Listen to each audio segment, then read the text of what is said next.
Today we're going to continue with our series where we look back at some of our rookies from the 2022 draft class, look at their season, look at their market value in Dynasty Fantasy Football, and then we get to see how we should value them on trades, on a roster, and what we want to do with them going forward. Today's rookie we're going to go over is Chris Olave. We're going to go over his 2022 season, how he's being engaged in ADP, the markets, and everything else, and then we'll talk about it. But let's get this started. Let's look at average draft position here, and as you can see, he's up there.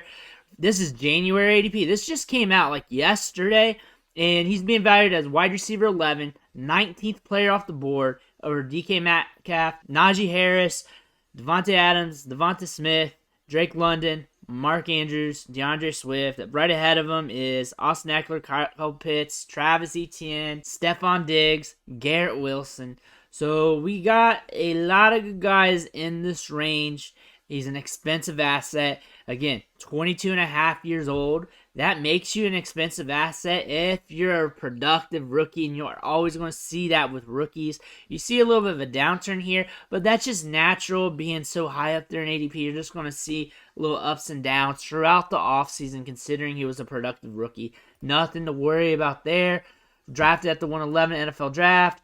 Turns 23 in June. Still young. Not an old rookie at all. Nothing to worry about here. Looking at his ADP over time, which is a good thing to see here. Just him just slowly creep up the ranks. And then boom, October comes up about 30th overall. Hovers there around 22 overall. And then we start getting up there on December's ADP, 15th and then 19th. So very solid to be around in that range. I like that a lot. I think that's a good value for him. Looking at his stats here. 3 wide receiver 1 weeks, 2 really fantasy because you go to week 17. 1, 2, 3, 4 wide receiver 2 weeks. And then even in the red though, you got some double digit games here. 10, 11, 10. Not too bad at all. Not gangbusters, but not too bad from a weekly output perspective, especially when you're really being consistent here in the middle of the pack between week 3 to week 11. We had some injuries baked in there as well, so we can't discount that at all. And going to the stats, this is what I like to see out of him. I saw 107 targets, caught 67 balls, 982 yards. This is up to week 17. 3 touchdowns, and then a 25% target share. Almost up to elite range. 1,500 air yards. He's got a 14 average depth of target. And then almost a 40% share of the team's passing air yards, which is something you want to see. Air yards plus the yak, 1,700 yards. But I like the fact that he was getting a 25% target share, getting air yards down the field.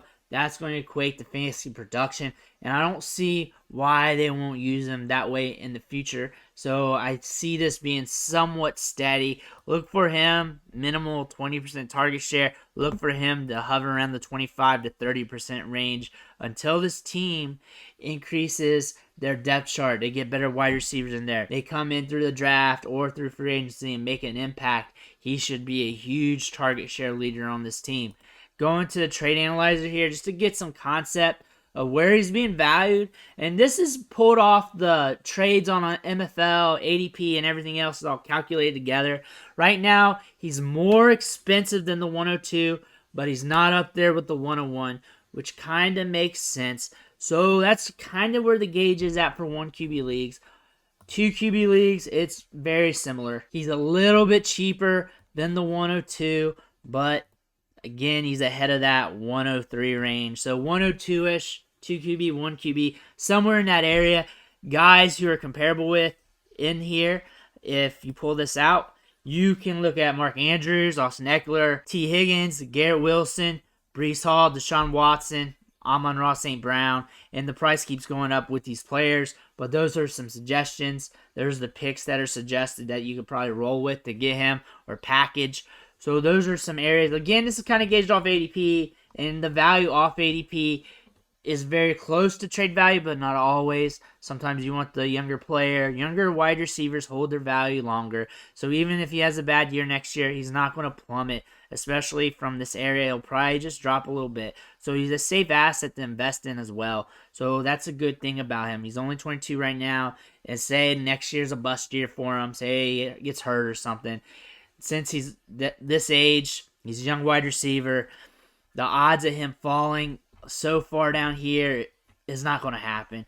He'll hold value to a certain point and still be valuable. So that's a good thing about investing in Chris Olave right now. And again, you look at his athleticism, 4.39 40-yard dash, 66th percentile burst score. That's because he weighed in at 185. 6 foot 185. He's already been productive, so you can't really hold any of that against him.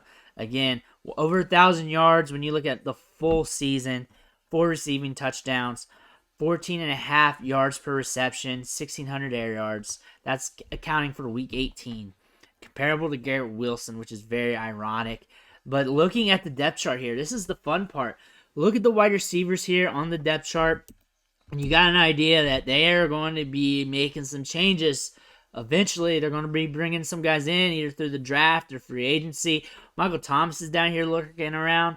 We got Jarvis Landry. But still, they're going to want to get some talent in there, and they're going to be bringing in some other guys. Maybe not this year's draft, maybe next year's draft, maybe through free agency, though. But you're going to have to pay attention to that. How much will that affect Chris Olave?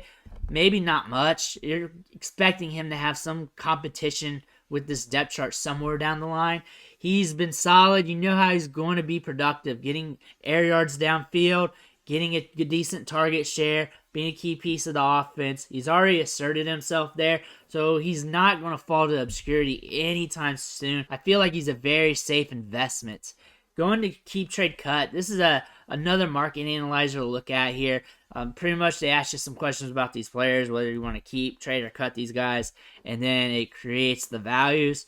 But throughout the last 6 months, we've just seen an increase, and then once we got up there, again, just normal volatility, just holding his value around wide receiver 10 range to like 8, 9. So pretty good. That's what you want to see. That's where his value is at. Looking at adjacent players here. At wide receiver, Tyreek Hill, T. Higgins, DK Metcalf, Stephon Diggs, Drake London. They're comparable to ADP. Tyreek Hill, Saquon, Kyler Murray, Travis Etienne, DK Metcalf. So those are also adjacent players that you could try to invest in. So if you want to trade away from Chris Olave and you want to package up, maybe you want to use him plus some picks and move up to get one of those top wide receivers. Let's go back to the trade analyzer over here and let's look at it that way. So we have Chris Olave by himself. Let's look at Jamar Chase. When I say top tier, I mean top tier. Maybe we look at this. We got 837 here, so we got a little bit of a gap, and we got a disparity in value, which is obvious. Jamar Chase is going to have a disparity in value with everybody except for Justin Jefferson. So here you can play around, see what picks you want. You're going to have to pay more than this 839 here. We're in this super flex range here. You're going to have to pay more than that. I'm not going to just give them away at market value. So look at it that way. So maybe 104. 104 on Chris Olave. I feel like that doesn't really get it done for me. Maybe you got to add a little bit more to that. But you're going to have to play around. But the thing is, he can be a springboard for you. Say 102. He can be a springboard for you to get to Jamar Chase, to get to another wide receiver that you want.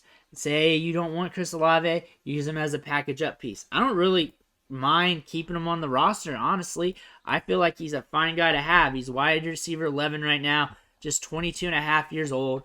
Safe guy to invest in. Say the worst that happens, he has a bad year next year, gets hurt week 2 or something. He's not going to plummet in ADP. He might fall somewhere in this range or this range, somewhere down here, but then things will start popping back up come off season.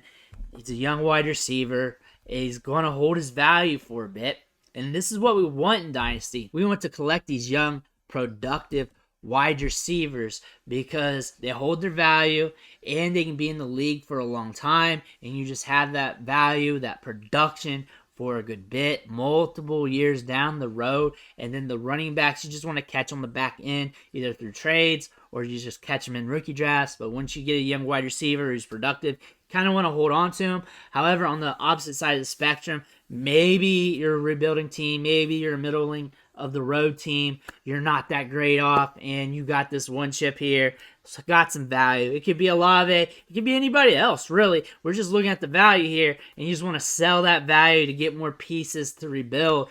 That could be a situation for you.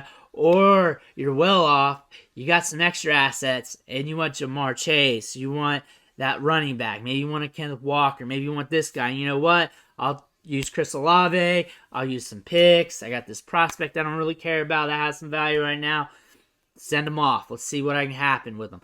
Since his value went up over the season, every time there's a change in value, kick the tires. That is my philosophy. Every time there's a value change, kick the tires, see what's going on in your league. Maybe you can sell them for more than what you think. Maybe that can happen. Or you can't and you're holding them on. Since his value is high, you can always check with your league mates. Maybe you can get a better deal than what you could ever dream of, and then you can capitalize on that. Odds of that's probably less than 10%, less than 5%, but you never know. You shoot out 100 offers over the course of the year between all your leagues. You're going to catch a break on one or two of them. It's just something I like to try and do.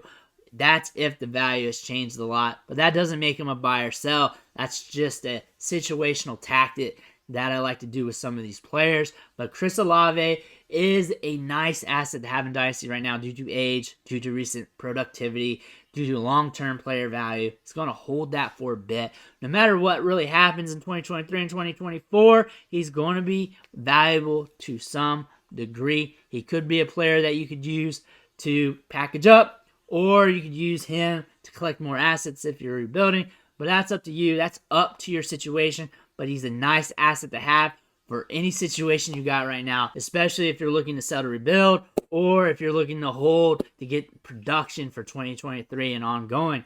Nothing bad about having him on here. Let me know what you think about him in the comments below. Make sure you hit that subscribe button. Only going to be helping you going forward with your Dynasty teams, your rookie drafts, and everything else. I want to thank you for watching. I'll catch you on the next